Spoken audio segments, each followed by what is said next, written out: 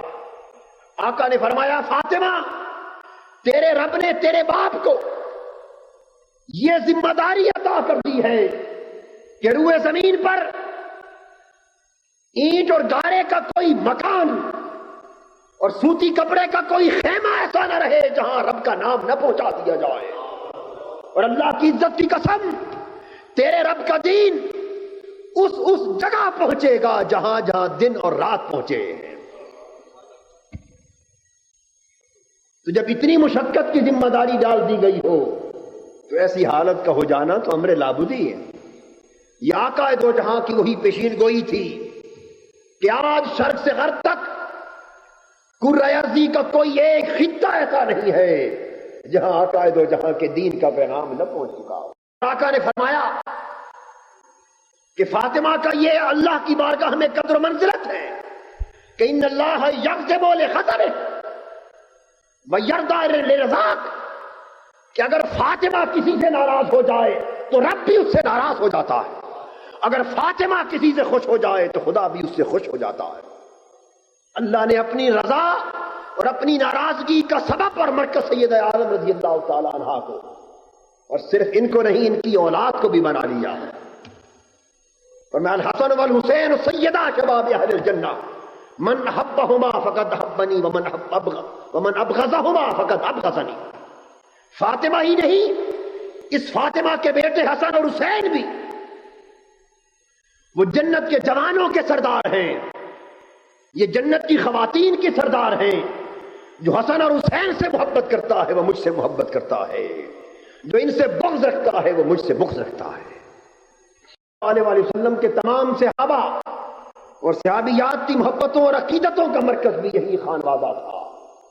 اس لیے کہ آقا دو جہاں نے اپنی امت کے لیے ایمان کا ایک معیار مقرر کر دیا تھا کہ لوگوں ایمان کو سلامت رکھنے کے لیے فقط اللہ اور اس کے رسول سے محبت کافی نہیں ہے. جب تک میری اہل بیت سے محبت تم نہیں کرتے، جب تک میری اہل بیت کے ایک ایک فرد سے محبت نہیں کرتے، اس وقت تک میری محبت اللہ کی بارگاہ میں قبول نہیں، اس وقت تک اللہ کی محبت اس کی بارگاہ میں قبول نہیں. اس لیے خانوادہ نبوت اور اہل بیت پاک کا ایک ایک فرد تمام صحابہ کی محبت و عقیدتوں کا مرکز بن گیا تھا. یہ جو بعض احباب کے ذہنوں میں ایسی غلط فہمیاں پیدا ہو گئی ہیں کہ شاید صحابہ کرام اور اہل بیت پاک کے مابین کچھ ناچاکیاں تھیں، کچھ رنجشیں تھیں، کچھ ناراضگیاں تھیں، یہ سراسر غلط فہمی ہے. ارے صحابہ کرام خاص سیدنا صدیق اکبر رضی اللہ تعالیٰ عنہ ہی کیوں نہ ہو، ان کی مجال کب تھی کہ خانوادہ رسول کے ساتھ ناچاکی پیدا کرتے، اہل بیت رسول کے ساتھ ناراضگی پیدا کرتے، کہ ان کا ایمان اس پر منحصر تھا کہ اس گھر کی خدمت کرے، اس گھر کے بچے بچے سے محبت کریں. ارے وہ تو خود میں چھوڑ دیتے، حسن حسین کو گودوں میں اٹھا لیتے. جنہوں نے اپنی آنکھوں سے حسن اور حسین کو رسول کے کندھوں پر سواری کرتے دیکھا ہو، جنہوں نے اپنی آنکھوں سے فاطمۃ الزہرا کی آمد پر تاجدار کائنات کو اٹھتے دیکھا ہو، جنہوں نے اپنے کانوں سے سنا ہو کہ جو فاطمہ اور اس کے بیٹوں سے محبت کرتا ہے وہ مجھ سے محبت کرتا ہے. ارے وہ حضور کا غلام ہو کر کب طاقت اور مجال رکھتا ہے کہ اس نفوس کو ناراض کر بیٹھے. یہ واقعہ فدق کے حوالے سے ایک عام غلط فہمی مشہور ہے کہ شاید سید عالم رضی اللہ تعالی عنہ فدق کا باغ یعنی اپنا وراثت کا معاملہ طلب کرنے کے لیے حضرت صدیق اکبر کے پاس گئی، آپ نے نہ دیا سو آپ ناراض ہو گئی. اور اس بنا پر ایسی بات بھی غلطی سے مشہور کر دی گئی کہ سیدنا صدیق اکبر رضی اللہ تعالیٰ عنہ کی ناچاکی یہاں تک تھی کہ آپ کے جنازے تک میں شریک نہ ہوئے. معاذ اللہ، حاشا وکلا، ایسا تصور نہیں کیا جا سکتا. سنی اور شیعہ دونوں کی کتابوں میں کثرت کے ساتھ موجود ہے کہ سیدہ عالم رضی اللہ تعالیٰ عنہ نے خلیفۃ الرسول سیدنا ابو بکر صدیق سے گفتگو کی. انہوں نے عرض کیا سیدہ عالم، فدق کی آمنی جس طرح آپ کے ابا حضور کے زمانے میں تقسیم ہوتی تھی، ابو بکر کی مجال نہیں کہ ذرہ برابر فرق لا سکے. اس اسی طرح تقسیم ہوتی رہے گی. چنانچہ شیعہ اور سنی دونوں کتابوں میں ہے، اور علی نقی فیض الاسلام کی شرح نہج البلاغہ میں اور درۃ النجفیہ شرح نہج البلاغہ میں شیعہ حضرات کی بڑی معتبر کتابیں، اسی طرح سنی حضرات کی کتابوں میں ہے. فرازیت علی ذالک فاخذت العہد علیہ، سید عالم اس پر ابو بکر صدیق سے راضی ہو گئی، خوش ہو گئی، اور آپ سے عہد کر لیا کہ یہ مجھے قبول ہے کہ آمدنی پوری اہل بیت میں اسی طرح تقسیم ہوتی رہے. بس سیدنا صدیق اکبر کا زمانے سے لے کر امام حسن مجتبی کے زمانے تک تمام خلفاء کے زمانے میں فدق کی آمدنی اسی طرح تقسیم ہوتی رہی، اور سید عالم کے گھر میں اور حضرت علی شیر خدا کے گھر میں اسی طرح حصہ فدق آتا رہا جس طرح حضور کے زمانے میں آتا تھا. اگر ناراضگی ہوتی تو اس آمدنی کو مسترد فرما دیتے، کبھی اس آمدنی کو قبول نہ فرماتے. مگر صحابہ تو غلام تھے، خادم تھے خانوادہ نبوت کے، ان کی محبتوں عقیدتوں کا مرکز و محور یہ خانوادہ تھا. اور جب آپ کے وصال کا وقت آیا تو یہ بھی سنی اور شیعہ دونوں حضرات کی کتابوں میں درج ہے، اور ائمہ اہل بیت سے منقول ہے کہ سیدہ عالم کا جب وصال ہوا رضی اللہ تعالی عنہ تو تمام صحابہ کرام جمع ہوئے. حضرت ابو بکر صدیق، حضرت عمر، حضرت عثمان، حضرت زبیر، حضرت عبد الرحمن بن عوف، حضرت علی سب جمع ہوئے. مغرب اور عشاء کے مابین وصال ہوا، رات کو جنازہ اٹھایا گیا، نماز جنازہ کا وقت آیا. کنز الامال میں امام جعفر الصادق رضی اللہ تعالیٰ عنہ روایت کرتے اپنے ابا امام محمد باقر رضی اللہ تعالیٰ عنہ کہ حضرت صدیق اکبر نے فرمایا کہ علی جنازہ پڑھاؤ فاطمہ کا. علی شیر خدا نے کہا کہ خلیفہ رسول کے ہوتے ہوئے علی یہ جرأت نہیں کر سکتا، اے میرے بھائی ابو بکر جنازہ آپ کو پڑھانا ہوگا. امام جعفر صادق فرماتے ہیں سیدنا صدیق اکبر نے حضرت فاطمہ الزہرا کا جنازہ پڑھایا. کہاں کی رنجشیں. اسی طرح محب طبری روایت کرتے ہیں امام زین العابدین سے کہ سیدنا صدیق اکبر رضی اللہ تعالیٰ عنہ نے سید عالم کا جنازہ پڑھایا اور 4 تکبیریں ادا کی. اس طرح حضرت سیدنا ابراہیم نخعی روایت کرتے کہ سیدنا صدیق اکبر نے جنازہ پڑھایا، تمام صحابہ شریک ہوئے. بعض روایات میں حضرت عباس بن عبد المطلب اور حضرت علی کا بھی منقول ہے، مگر کثیر روایات طرفین کی دونوں طرف سے.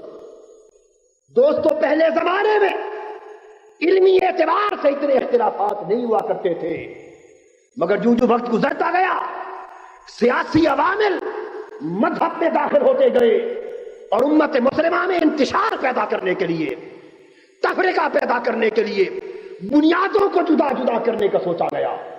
یہ دین اسلام کے خلاف ایک سازش تھی. صحابہ اور اہل بیت کے مابین معاذ اللہ ٹکراؤ پیدا کیا گیا. دو کے ٹکراؤ نہ تھا، ان کی ایک دوسرے کے لیے بڑی محبتیں تھیں، ایک دوسرے کے لیے جان نچھاور کرنے والے تھے، ایک دوسرے کے لیے قربانیاں دینے والے تھے. حاضرین محترم، یہ ائمہ اطہار اہل بیت سید عالم رضی اللہ تعالیٰ عنہ کی اولاد اطہار، ان کی رشتہ داریاں صحابہ کرام کے ساتھ اور ان کی اولادوں کے ساتھ چلتی رہی. رشتے باہم لیتے رہے، رشتے باہم دیتے رہے. میں یہ حقیقت شیعہ اور سنی دونوں طبقات سے تعلق رکھنے والے بھائیوں پر منکشف کر دینا چاہتا ہوں کہ خدا کے لیے ایسے تفرقہ اور انتشار میں مبتلا نہ ہو.